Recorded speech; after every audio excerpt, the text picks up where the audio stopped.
요한복음 21장 1절에서 14절까지 말씀입니다. 요한복음 21장 1절부터 14절의 말씀입니다. 신약성경 185페이지에 있습니다.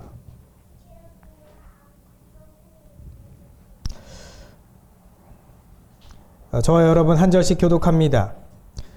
그 후에 예수께서 디베랴 호수에서 또 제자들에게 자기를 나타내셨으니 나타내신 일은 이러하니라. 시몬 베드로와 디두모라 하는 도마와 갈릴리 가나 사람 나다나엘과 세베대의 아들들과 또 다른 제자 둘이 함께 있더니 시몬 베드로가 나는 물고기 잡으러 가노라 하니 그들이 우리도 함께 가겠다 하고 나가서 배에 올랐으나 그날 밤에 아무것도 잡지 못하였었더니 날이 새어갈 때에 예수께서 바닷가에 서셨으나 제자들이 예수이신 줄 알지 못하는지라. 예수께서 이르시되 얘들아 너희에게 고기가 있느냐 대답하되 없나이다. 이르시되 그 물을 내 오른편에 던지라 그리하면 잡으리라 하시니 이에 던졌더니 물고기가 많아 그물을 들 수 없더라. 예수께서 사랑하시는 그 제자가 베드로에게 이르되 주님이시라 하니 시몬 베드로가 벗고 있다가 주님이라 하는 말을 듣고 겉옷을 두른 후에 바다로 뛰어내리더라. 다른 제자들은 육지에서 거리가 불과 한 50칸쯤 되므로 작은 배를 타고 물고기 든 그물을 끌고 와서 육지에 올라와 보니 숯불이 있는데 그 위에 생선이 놓였고 떡도 있더라. 예수께서 이르시되 지금 잡은 생선을 좀 가져오라 하시니 시몬 베드로가 올라가서 그물을 육지에 끌어올리니 가득히 찬 큰 물고기가 153마리라 이같이 많으나 그물이 찢어지지 아니하였더라. 예수께서 이르시되 와서 조반을 먹으라 하시니 제자들이 주님이신 줄 아는 고로 당신이 누구냐 감히 묻는 자가 없더라. 예수께서 가셔서 떡을 가져다가 그들에게 주시고 생선도 그와 같이 하시니라. 이것은 예수께서 죽은 자 가운데서 살아나신 후에 세 번째로 제자들에게 나타나신 것이라. 아멘. 여러분 말씀 전합니다. 부활의 승리를 기억하고 주님의 부활을 통해 우리가 구원받았음을 믿습니다. 그런데 그렇게 구원받았음을 믿는다고 하면서도 현실의 고난 앞에서 또한 넘어지고 낙심하는 이유가 무엇일까요? 주일날 예배는 따로 잘 드리고 월요일부터 토요일까지 우리의 현실에서의 삶의 모습이 또 따로 있고 예배 따로 삶 따로인 우리의 삶을 우리 지난주에도 함께 전화했지만 현실에서의 괴리감을 여러분 신앙과 현실의 괴리감을 어떻게 극복해야 되겠습니까? 별개의 삶을 살아가는 것 같은 그 기분 이건 아닌데 싶으면서도 신앙의 삶과 현실의 그 고단한 벽 앞에 여러분 어떻게 해야 우리는 부활의 승리의 삶을 온전히 살아갈 수 있겠습니까? 부활하신 주님에 대한 소식을 귀로 듣고 머리로 잘 알면서도 우리는 인격적으로 부활의 주님을 만나지 못했기 때문에 그렇습니다. 진정 부활하신 주님을 사도 바울처럼 인격적으로 만난다면 여러분의 삶이 주일만이 아니라 주일부터 토요일까지 한결같아야 될 줄 믿습니다. 날마다 말씀대로 살아가는 우리의 삶이 되길 소망합니다. 주님을 그렇게 만나지 못했기에 죄로 인해 흐트러진 주와의 관계가 회복되지 않았기 때문에 여러분 여전히 왜 내 삶은 현실과 신앙이 다를까라고 그렇게 느끼는 것입니다. 그러나 여러분 믿음 가지기 바랍니다. 따라합니다. 부활은 회복이다. 부활은 회복이다. 여러분 부활의 진정한 의미의 그 여러 가지 의미 안에 회복이라는 또 핵심적인 의미가 담겨져 있습니다. 부활은 우리의 지정의가 주님을 통해 회복되고 구체적인 삶이 변화되는 것입니다. 그러므로 온전한 부활 신앙을 통해서 부활의 주와 깊이 만남을 통해서 진정한 여러분들의 삶의 구체적인 회복의 역사가 나타나는 그러한 인생들이 되기를 축복합니다. 축복합니다. 아멘 하시기 바랍니다. 오늘 주님의 부활하신 주님을 두 번이나 이미 봤으면서도 괴로운 현실의 삶으로 다시 돌아간 제자들의 이야기가 나옵니다. 디베랴 호수는 갈릴리 호수의 다른 말이죠. 호수가 너무 컸기 때문에 이 사람들은 그때 당시에는 바다라고 생각했던 바로 그것입니다. 티베리아 호수라고 말한 이름을, 또 다른 이름을 지은 이유는 그때 당시에 이 지역을 다스리고 있었던 분봉왕 헤롯 안티파스가 로마 황제에게 잘 보이려 로마 황제 티베리우스 황제의 이름을 그대로 본따 가지고 디베리아라는 도시를 만들었습니다. 근데 이제 우리가 알듯이 갈릴리 호수 주변은, 그 갈릴리 호수 해안가에는 가난한 동네입니다. 가난한 사람들만 살고 있던 동네입니다. 그런데 그곳에 로마 황제가 보기에 휘황찬란하게 아름답게 꾸며진 도시를 세우려면 얼마나 거기에 세금을 많이 퍼부었겠습니까? 물론 로마 병사들이 일도 했겠지만 대부분은 그 지역에 살고 있던 가난한 자들의 힘을 빌어서 노동력을 착취해서, 특별히 세금을 마구마구 착취해서 그 도시를 만들었다는 것입니다. 사실은 디베리아라는 도시가 황제 이름으로 세워졌지만 그곳은 너무나 참혹하고 어려운 땅, 고난의 땅이었다는 것입니다. 바로 이 디베리아 호숫가에서 다시 물고기 잡는 어부들이 뭉쳤습니다. 특별히 어부들의 삶은 더 괴로웠습니다. 왜냐하면 그때 당시에 이들의 특별히 주 수입원이 물고기를 잡아서 그것을 염장해서 그것으로 팔아서 연명하는 것이었는데, 그 물고기를 이 디베리아라는 도시를 만든다면서 다 착취했던 것이죠. 어부들이 잡은 물고기들을 다 대부분을 착취해 갑니다. 그러면 날마다 물고기를 잡아도 어느 정도 이상은 다 가져가고 나니 자기들이 먹고 살 것이 없다는 것입니다. 그래서 늘 어부들은 가난에 찌들어서 살아야 됐습니다. 자, 바로 그랬던 시대입니다. 그랬던 시기에 어려움에 처한 어부들이 주님을 받기는 봤지만, 주님이 부활하신 것을 진짜 두 눈으로 봤지만 여전히 그들의 삶은 변함이 없었다는 것입니다. 변하지 않았습니다. 다시 고단한 현실로 돌아가는 이 현장을 보세요. 다시 고단한 현실로 돌아가지 않습니까? 네, 걱정되시면 아이들 밖으로 나오라고 하세요. 나와 있으라고 하세요. 네, 반장이 가서 동생들 데리고 오세요. 오늘은 바꿀게요. 네, 가세요. 반장이 한 주마다 이제 바뀌기로 했어요. 자, 그렇게 해서 고단한 현실로 다시 돌아간 이들의 모습입니다. 그 중에 제일 먼저 일어난 것이 바로 사도 베드로입니다. 시몬 베드로가 난 이제 물고기를 잡아러 가야겠네 라고 벌떡 일어납니다. 근데 그 자리에 있던 다른 친구 제자들이 일어납니다. 누가 일어나나요? 오늘 말씀이 나오는 도마와 또 세베대의 나다나엘과 세베대의 두 아들이죠. 야고보와 요한, 이 말씀을 기록한 이 사도 요한이 함께 일어납니다. 그리고 나서 또 이름 모를 두 제자가 일어납니다. 총 몇 명인가요? 몇 명인가요? 세보세요. 보세요. 몇 명이냐고요? 7명입니다. 성경에는 이 인원수나 숫자에 대해서 상당한 이 중요성을 가지고 있습니다.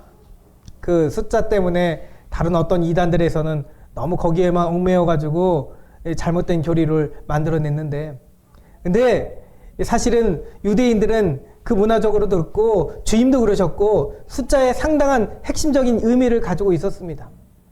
7명의 제자들을 특별히 물고기 잡으러 나간 이유가 무엇이었겠습니까? 오늘 특별히 이 세 번째 부활하신 주님을 만나는데 7명의 제자들만 만난 이유가 무엇이었겠습니까?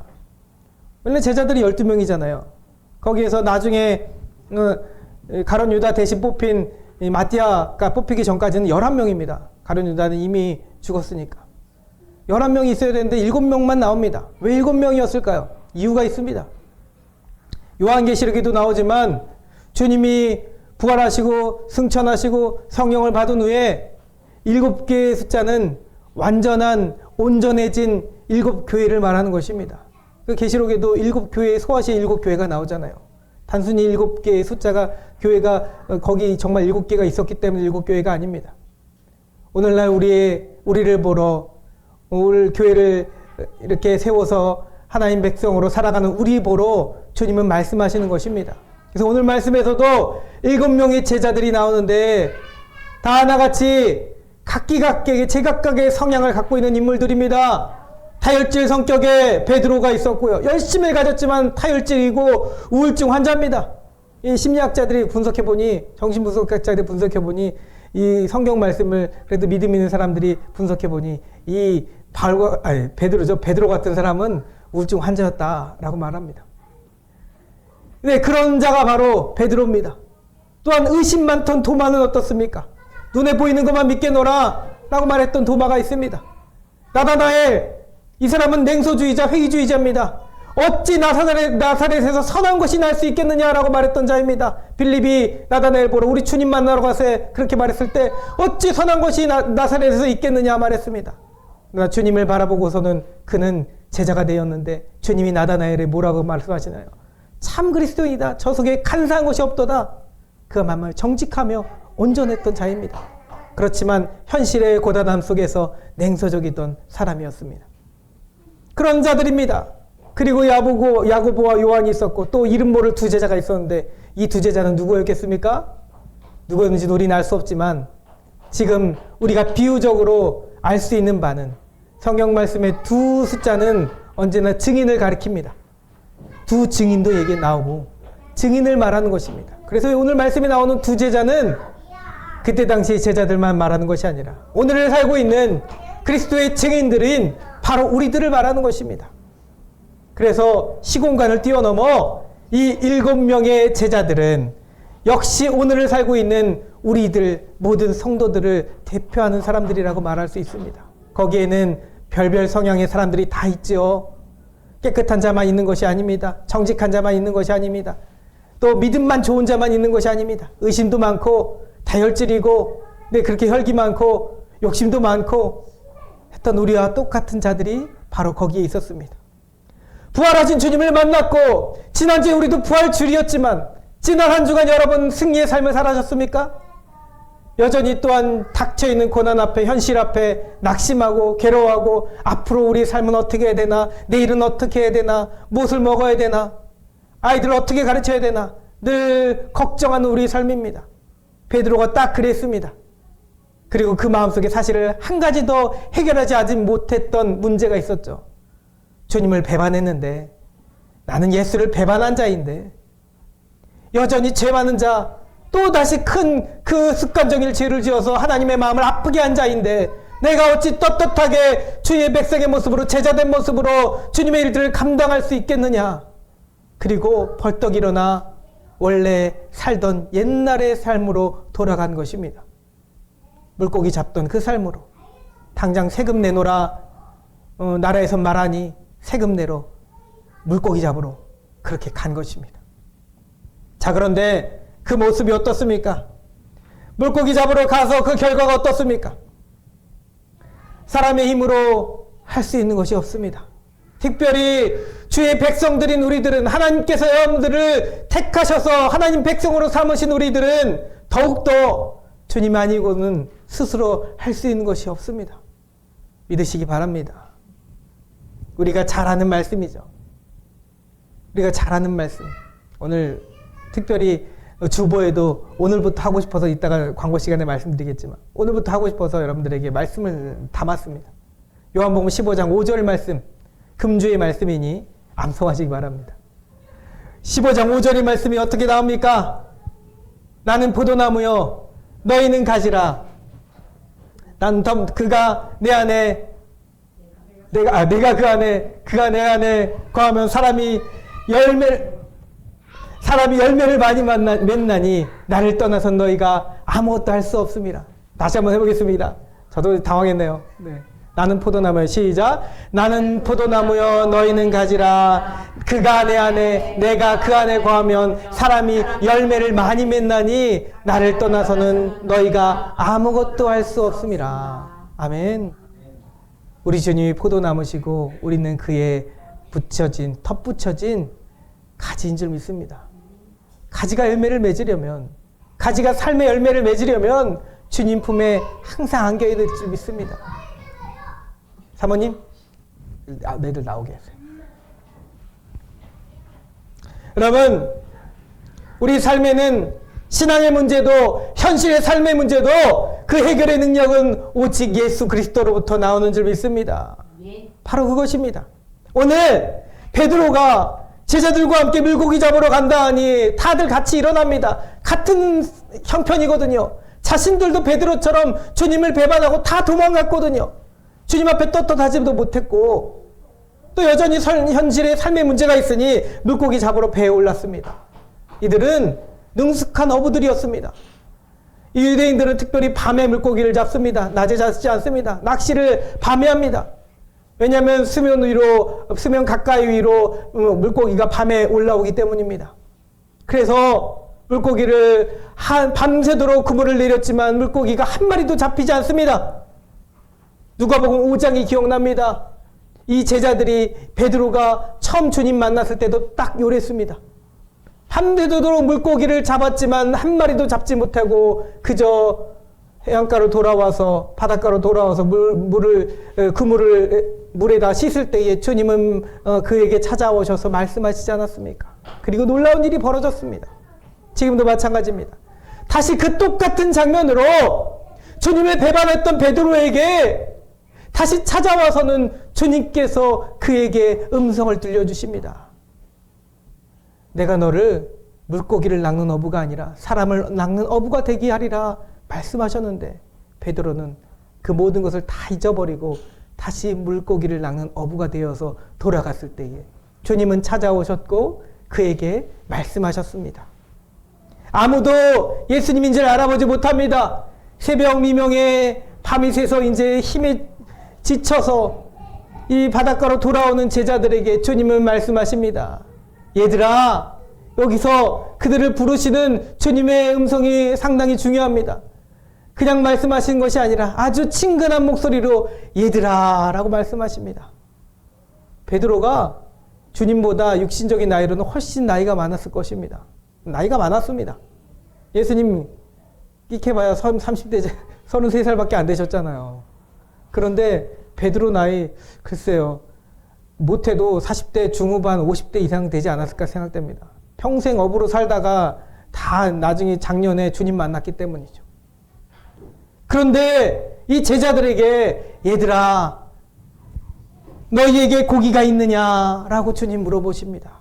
이미 다 형편을 아시는 주님께서 일부러 물어보십니다. 오늘 우리에게도 주님은 말씀하십니다. 얘들아 너희에게 고기가 있느냐? 우리의 삶의 형편을 주님은 외면하신 분이시 아니십니다. 너희들은 나의 앞에 나와 신앙만 보여라. 믿음 생활만 열심히 하라. 이렇게 말씀하시는 주님이 아니십니다. 우리의 삶의 어려운 현실을 우리 하나님, 우리 주님이 왜 모르시겠어요? 여러분들의 육신의 아픔을 왜 모르십니까? 물질의 고단한 가난함을 왜 모르십니까? 이미 아시고 주님은 물어보십니다. 얘들아, 너희에게 고기가 있느냐? 없습니다. 주님 앞에 있는 그대로 솔직하게 내어넣어 여러분들의 현실을 고백하기 바랍니다. 없나이다 라고 말합니다. 주님은 얘들아라는 말 속에는 원어가 파이디아라는 뜻입니다. 어린아이를 부르는 음성이죠. 어떻게 훨씬 나이가 적은 예수님이 그렇게 부르실 수 있었을까요?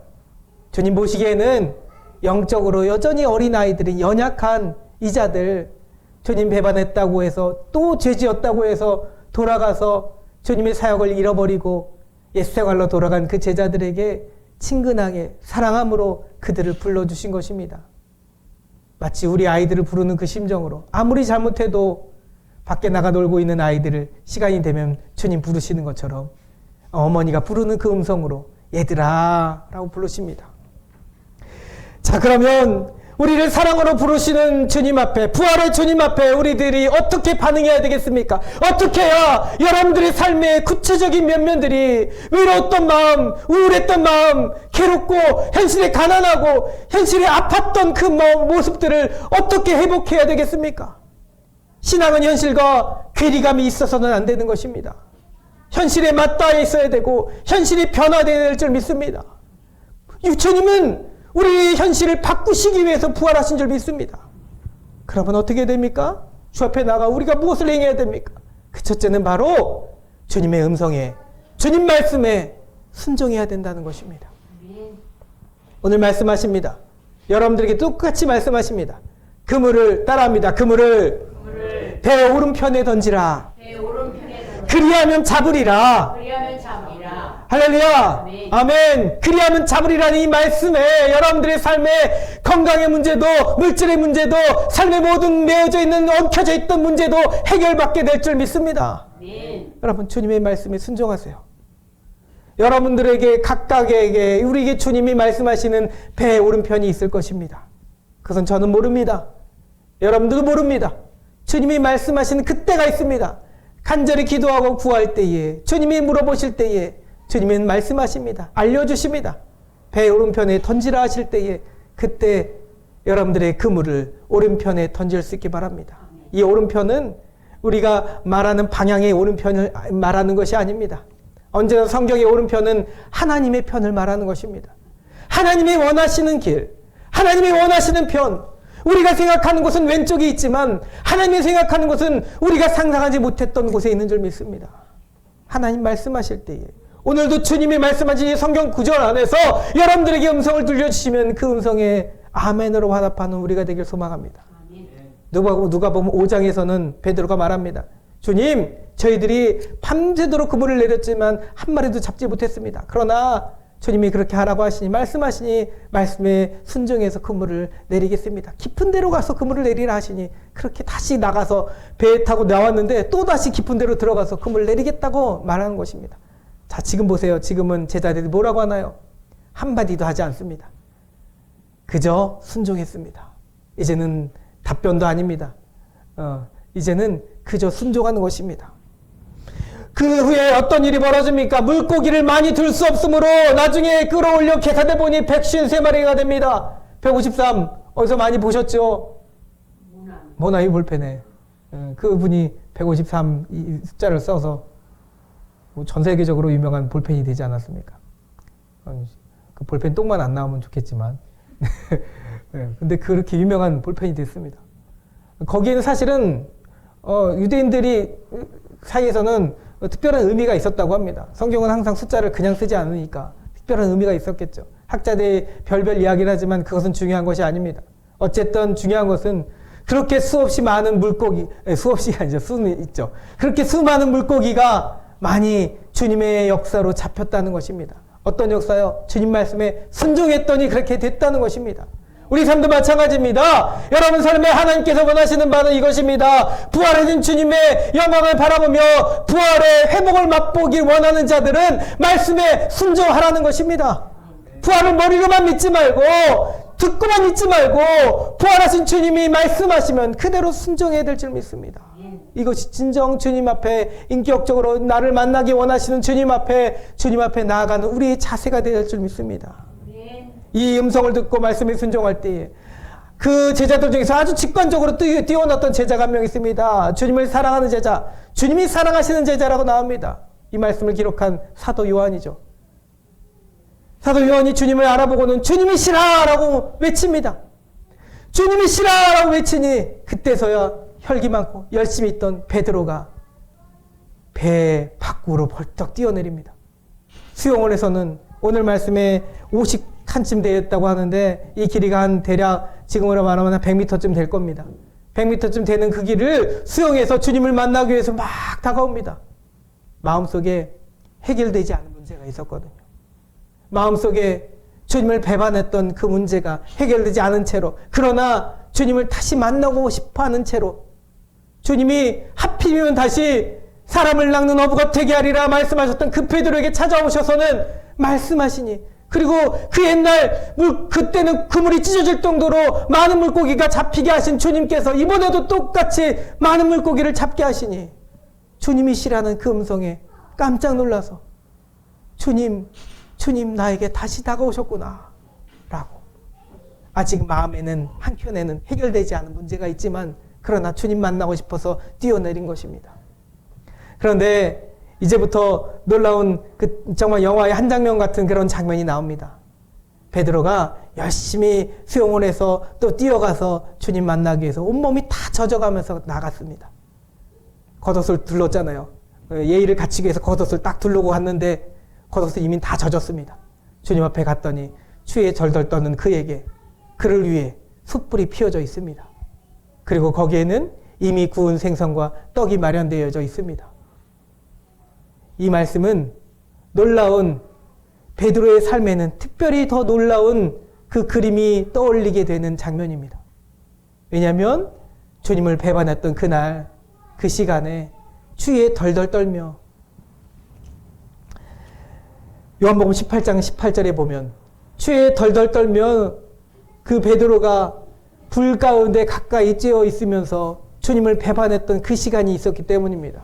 그때에 당신도 저 예수를 따르던 자가 아니오 라고 말할 때 베드로는 말했습니다. 나는 아닙니다. 나는 그를 알지도 못합니다. 그걸 3번이나 부인하지 않았습니까? 그때 장소에도 여전히 추위에 덜덜 떨며 그 앞에 불이 있었습니다. 그런데 하필 우리 주님은 애꿎기도 하시죠. 숯불을 거기에 피워놓으시고는 추위에 덜덜 떠는 베드로를 위해서 또 먹거리까지 준비해 놓으시고 그를 반겨주셨습니다. 그리고 아무 말도 하지 않으십니다. 그 숯불은 배반의 불이었지만 지금 주님을 만났을 때에는 회복의 불이 된 줄 믿습니다. 여러분, 이 불이 여러분 가운데도 있습니다. 있습니다. 그 불 앞에 나아가기 바랍니다. 따뜻한 그 회복의 불 앞에, 주님이 피워주시는 불 앞에 나아가 여러분들이 마음속에 아직도 해결하지 못했던 죄의 문제들, 또다시 넘어지는 습관적인 죄의 문제들, 여전히 현실이 벽 앞에서 가로막혀서 주님의 말씀에 순종하지 못했던 우리 불신앙의 문제들을 해결받기 원합니다. 주님은 베드로를 회복하기 원하셨습니다. 우리 시간 잠시 찬양하기 원합니다. 우리 함께, 우리 오늘 지난주부터는 말씀 전하다가 찬양한다고 했잖아요. 다시 한 번이라는 찬양입니다. 주님은 언제나 여러분들의 삶을 고단 속에 또 죄로 다시 넘어져 있는 그 패배함 속에 놔두지 않으십니다. 오늘 이 찬양의 가사처럼 우리도 고백하기 원합니다. 주님을 다시 한번 나를 돌아봐 달라고. 그렇게 고백할 때 주님은 먼저 찾아와 주셔서 그 회복의 불을 여러분 앞에 피워주실 줄 믿습니다. 우리 함께 찬양합니다.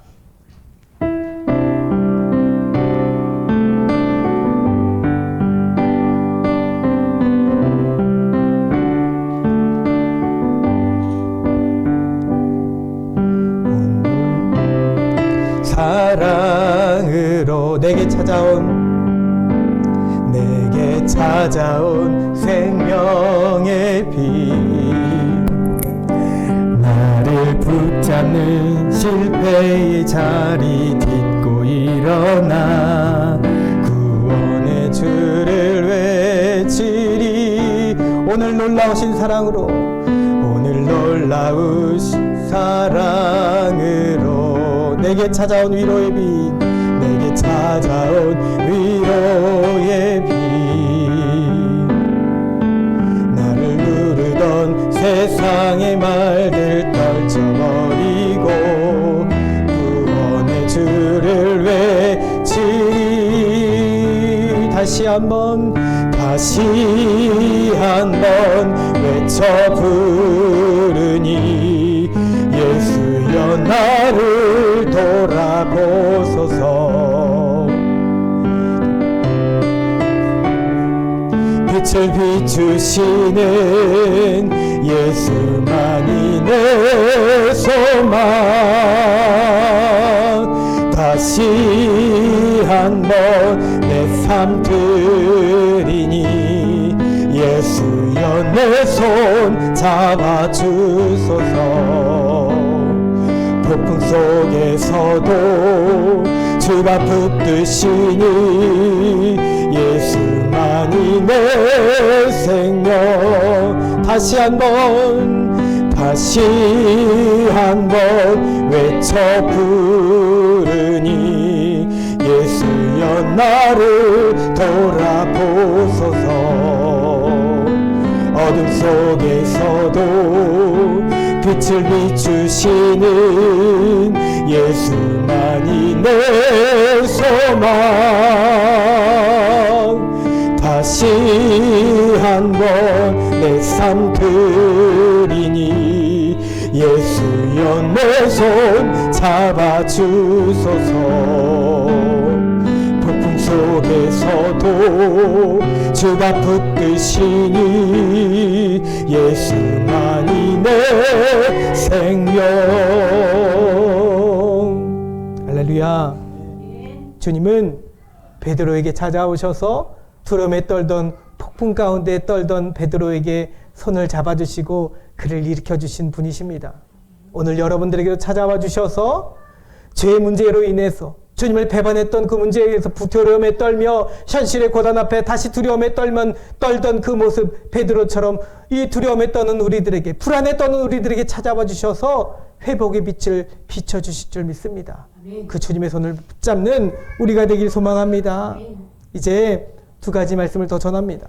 부활의 주님을 만나 회복하기 원하는 자는 두 번째로는, 그래서 나에게 주신 열매를 통해서 하나님께 드리는 헌신을 드리는 자가 되어야 된다는 것입니다. 주님은 또 두 번째로 말씀하십니다. 지금 너희들이 잡은 생선을 가져오라. 아멘. 여러분, 이 생선 누가 잡게 하셨습니까? 주님이 잡게 하셨습니다. 그런데 주님은 이미 생선을 준비하고 계셨습니다.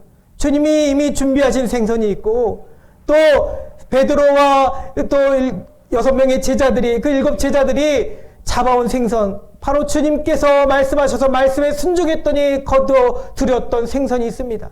그 생선도 가지고 오라. 가져와서 확인해 보니 153마리나 되는 그 생선입니다. 가지고 와서 같이 합쳤습니다. 바로 이 말씀입니다. 요한복음 6장 39절의 말씀에 이 153마리나 들은 이 물고기가 찢어지지 않았다고 나오는데 그 이유가 있습니다. 나를 보내신 이의 뜻은 내게 주신 자 중에 하나도 잃어버리지 아니하고 마지막 날에 다시 살리시는 이것이니라. 주님은 한 명도 남은 자 없도록, 오병이의 기적에서도 주님은 남은 것 없도록 하셨지 않습니까? 또 잡은 물고기에서도 빠져나가는 물고기 없이 이번에는 누가복음 5장과 다르게 그물이 찢어지지 않게 하셨습니다. 그리고 잡은 생선을 가져오라 하시니 잡은 생선 가지고 헌신하여 바치니 주님은 당신이 가지신 생선과 또 제자들이 가져온 생선을 가지고 아름다운 식탁을 차려주신 줄 믿습니다. 그래서 세 번째, 부활의 주님을 만나 회복하기 원하는 자는 이어서 주님의 이 아름다운 공동 식탁에 참여하는 자가 되어야 된다는 것입니다. 주님 말씀하십니다. 와서 조반을 먹으라. 아침 식사를 차려주신 주님 앞에 나아가 식탁에, 그 아름다운 식탁에 참여하는 자들, 그 7 교회를 상징하는 7명의 제자들처럼 오늘을 살아가는 교회의 성도들인 우리들이 되기를 소망합니다. 아멘. 여러분, 주님은 말씀하십니다. 너희들이 현실의 어려움에 처해 있느냐? 질병의 아픔 때문에, 물질의 고단함 때문에 처해 있느냐? 또다시 나를 배반하고 죄 때문에 걱정하고 있느냐? 주님은 아무 말씀하시지 않으시고는 아침밥을 차려주십니다. 마치 지난밤에 부모의 말씀을 듣지 않고 그렇게 부모에게 헛되게 못되게 행동했던 자녀들도 아침에 일어나면 어떤 일이 아무 일 없었다는 듯이 밥을 차려놓고 기다리며 사랑으로 맞아줬던 어머니의 심정으로, 아버지의 심정으로 우리 주님은 여러분들을 불러주신 줄 믿습니다. 지난날 어디 가서 방황하고 살았어도 다시 주님 앞에 나올 때 주님은 말씀하십니다. 내가 차려놓은 조반에 너희들 참여하라. 식사에 참여하라. 오늘도 성찬식을 거행하지 않았습니까? 이것은 다른 단순한 형식적인 이 예배가 아닙니다. 주님이 차려주신 아름다운 식탁에 참여하는 우리가 됐을 때에 우리는 그동안 연약했고 불쌍하고 연약했고 긍휼이 원하는 우리는 그 연약한 우리의 모습을 주님께서 아름다운 식탁에 참여하며 나가는 우리들에게 온전한 교회로 세워주시는 역사가 나타날 줄 믿습니다. 바로 그것을 믿고 나가는 저와 여러분들이 되길 소망합니다. 주님 앞에 나아가 조반을 먹으라 하실 때에 그때는 더 이상 주님을 의심하지 않습니다. 모두가 다 제자들은 주님인 줄을 알고 있습니다. 그리고 주님 앞에 나아가 그 사랑의 손길에 떡과 생선을 받아 먹으면서 주님 앞으로 나아가면서 완전한 회복을 얻게 된 줄 믿습니다. 이후의 이야기는 우리가 알죠. 베드로에게 진짜 이제 말씀하시죠. 네가 나를 사랑하느냐? 사랑하시는 주님 앞에 내가 주님을 사랑하시는지를 당신만이 아십니다. 고백했던 베드로처럼 우리 또한 나아가 죄의 문제를 해결하고 회복하고 우리 삶의 문제 또한 회복하는 역사가 나타날 줄 믿습니다. 그렇게 나아가기를 주님의 이름으로 축복합니다. 우리 함께 기도드리겠습니다. 사랑과 은혜가 많으신 하나님 아버지 감사합니다. 연약한 우리에게 먼저 찾아와 주셔서 여전히 부활의 주님을 머리로 기억하고 알면서도 믿는다 하면서도 현실의 벽 앞에서 넘어지며 힘들어하는 우리에게 먼저 찾아와 주셔서 너희에게 고기가 있느냐 말씀하실 때에 아버지 우리에게 찾아와 주셔서 주님 찾아오셔서 배 오른편에 그물을 던지라 말씀하실 때에 말씀에 순종하며 나가는 우리 모두가 되게 하여 주시옵소서. 순종할 때에 주님과 정말 그 아름다운 식탁에 참여하는 우리 모두가 되게 하여 주시옵소서. 주님 우리의 삶을 회복하여 주시옵소서. 배반의 불이 아니라 이제는 회복의 불로서 우리를 뜨겁게 불타오르게 하여 주시옵소서. 감사드리며 예수님의 이름으로 기도드리옵나이다. 아멘.